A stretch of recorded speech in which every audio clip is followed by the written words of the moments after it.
ஒரு போல் மாதிரி பிடிக்கக்கூடிய மாதிரி இருக்குது.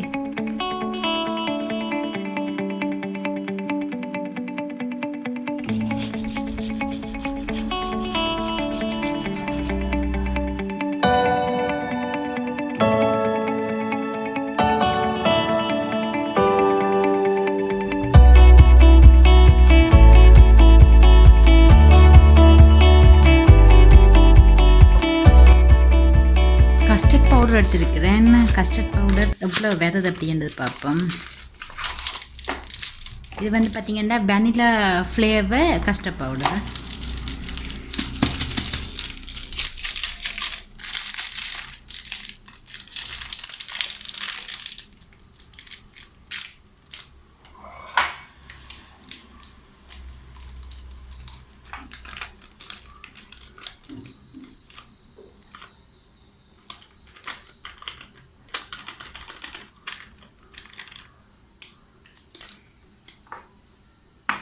கிட்டத்தட்ட வந்து ஒரு கப்பை விட கொஞ்சம் குறைவாக வந்திருக்குது. சரியா,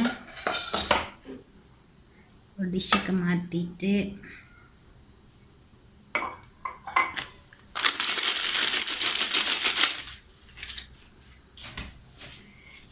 இதோடைய என்ன செய்ய போறேன்டா,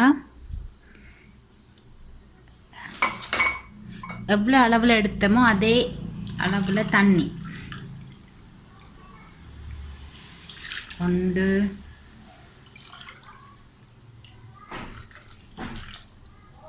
2 எதே அளவில் நீங்கள் அந்த பவுடர் எடுத்தீங்களோ அதே கப்பாலே வந்து ஒரு 3 கப் அளவு விடுறேன். சரியா, அதோட 1 கப் சுகர். இது எவ்வளோ அளவு எடுத்தோமோ அதே அளவுலேயே வந்து ஒரு 2 கப் அளவு சுகர் எடுக்கிறேன். ஒரு விஸ்க் கொண்டு வச்சு சும்மா மிக்ஸ் பண்ணிவிட்டு சும்மா ஒரு மிக்ஸ். ஏனெண்டா அந்த அடியில் போய் அந்த பவுடர் தண்ணி ஊற்றினபடியாக ஒட்டிக்கொள்ளும். ஸோ அதால் சும்மா விஸ்கெல்லாம் மிக்ஸ் பண்ணிவிட்டு இப்படி இதை தூக்கி இது அடுப்பில் வச்சு கிளறிக்கல ஒன்று பார்க்கணும். என்னென்னா இதுக்குள்ள வந்து சோழன்மா இருக்குது. ஸோ சோழன்மா போட்டுக்கிறதால அடியில் வந்து அது இந்த திரண்டு வந்துடும். சரியா, தண்ணியோட சேர்ந்து திரண்டு வந்துடும். நார்மலாகவே நாங்கள் இப்போ ஏதாச்சும் ஒரு தண்ணியாக இருக்கிற கறி கூட நாங்கள் கார்ன்ஃப்ளவர் போட்டோம்னா அது அப்படி இந்த கட்டியாகும் தானே, அதே ஸ்டேஜுக்கு இதுவும் வந்துடும். ஸோ இடைக்கிடைக்கு வந்து அதை கிளறி விடணும். ஒரு 2-3 நிமிஷம் தான் நான் இருக்கும். அதுக்குள்ளே பாருங்களேன் இறுகிட்டுது அல்வா. லோ ஃப்ளேமில் வச்சு இதை கிண்டுங்கோ. ஆனால் என்ன இதில் உண்டு விடாமல் கிளறி கொண்டே இருக்கணும். இந்த ஸ்டேஜில் வந்து கொஞ்சமாக வெனிலா விடுறேன் ஃப்ளேவருக்காண்டி. ஆல்ரெடி வெனிலா ஃப்ளேவர் தான் இருந்தாலும் எக்ஸ்ட்ரா வெனிலா சேர்க்குறேன். எக்ஸ்ட்ரா ஃப்ளேவருக்காண்டி கொஞ்சமாக வெனிலா. நீங்கள் இப்படி அந்த கிளறி கொண்டு கேட்கலே தெரியும், கொஞ்சம் அந்த ஹார்டாக வர்ற ஒரு ஸ்டேஜ் ஒன்று வரும். நீங்கள் கிளறிக்கலே வந்து கையெல்லாம் லேசாக நோகும். அந்த ஸ்டேஜில் கொஞ்சமாக நெய் வந்து 1 ஸ்பூன் இதில் சேர்க்குறேன். சேர்த்து 1 ஸ்பூன் அளவு முதல் சேர்த்துறேன் தானே. அடுத்த ஸ்பூன் அளவு இன்னும்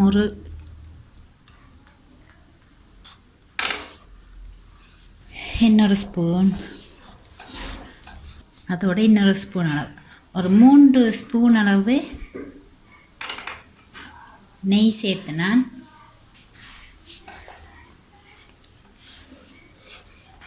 இதுக்குள்ளே வந்து நான் என்ன சேர்க்க போறேன்டா,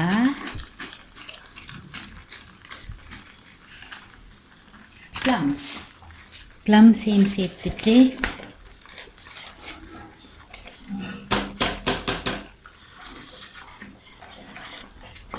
இன்னும் ஒரு கொஞ்சம் நெய் விட்டால் நல்லா இருக்கும் போல்.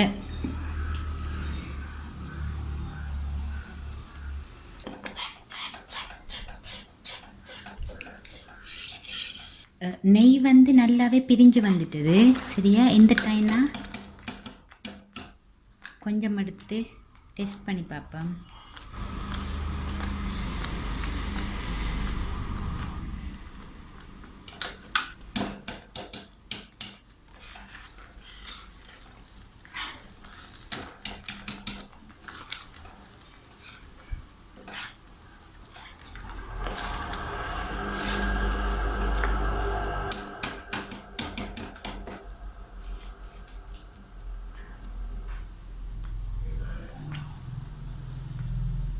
தெரியுதா, ஒரு போல் மாதிரி பிடிக்கக்கூடிய மாதிரி இருக்குது. கையிலெல்லாம் ஒட்டாமல். சரியா, இந்த ஸ்டேஜ் சரியான ஸ்டேஜ். இதை ஆஃப் பண்ணுறேன். ஒரு கேக் ட்ரே ஒன்று எடுத்துட்டு கீ கொஞ்சம் அப்ளை பண்ணுறேன்.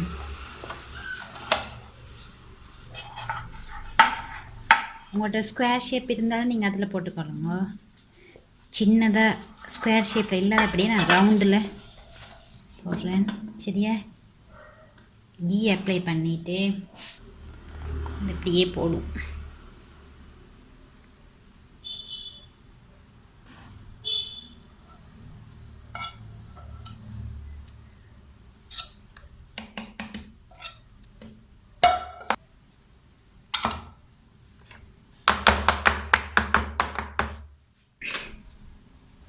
கொஞ்சமாக cashew nuts.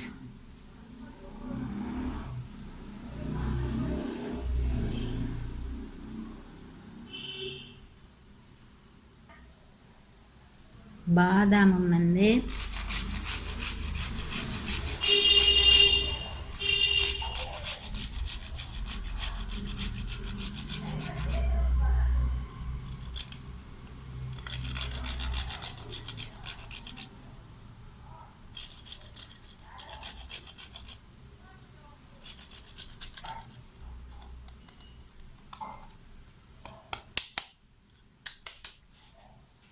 Okay, Muscat ready ஆயிட்டது.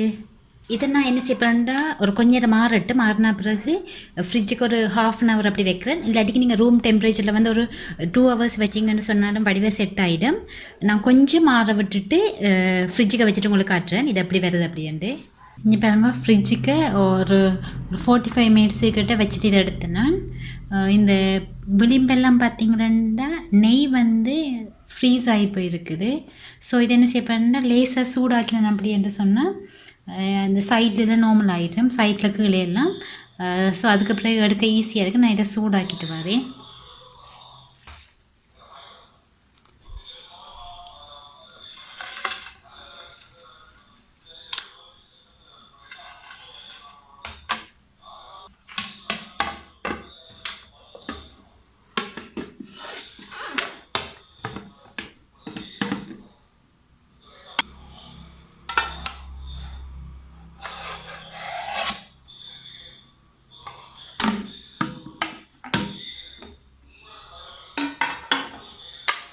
Okay,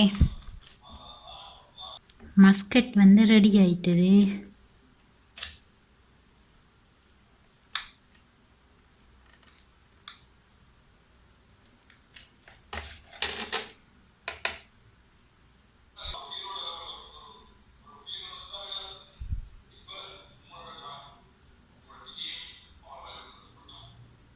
இது அல்வான்னு சொல்லலாம், இல்லாட்டிக்கு மஸ்கட்டுன்னு சொல்லலாம்.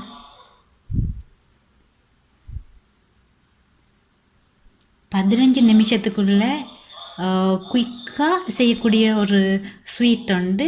கட்டாயம் ட்ரை பண்ணி பாருங்க. இதை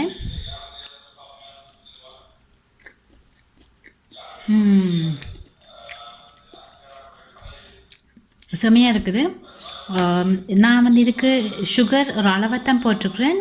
உங்களுக்கு இன்னும் கொஞ்சம் கூட சுகர் வேணும் அப்படின்னு, ஏன்னா ஃப்ரிட்ஜுக்கு வச்சு எடுத்ததால் சுகர் கொஞ்சம் கம்மியாக தானே காட்டும். ஸோ நான் உங்களுக்கு 2 கப் அளவு தானே போட்டேன் சுகர். நீங்கள் வந்து இன்னும் ஒரு 1/2 கப் இல்லாட்டிக்கு இன்னும் 1 கப் வந்து கூடவா போட்டுக்கொள்ளுங்க. சுவையான மஸ்கட் இல்லாட்டிக்கு அல்வா வந்து ரெடி. இந்த வீடியோ உங்களுக்கு பிடிச்சிக்கும் அப்படின்னு நினைக்கிறேன். பிடிச்சிருந்தால் லைக் பண்ணுங்கள். இன்னொரு வீடியோவோடு நாளைக்கு தீபாவளி கொண்டாட்டம் Day 5 உங்களை நாளைக்கு மீட் பண்ணுறேன்.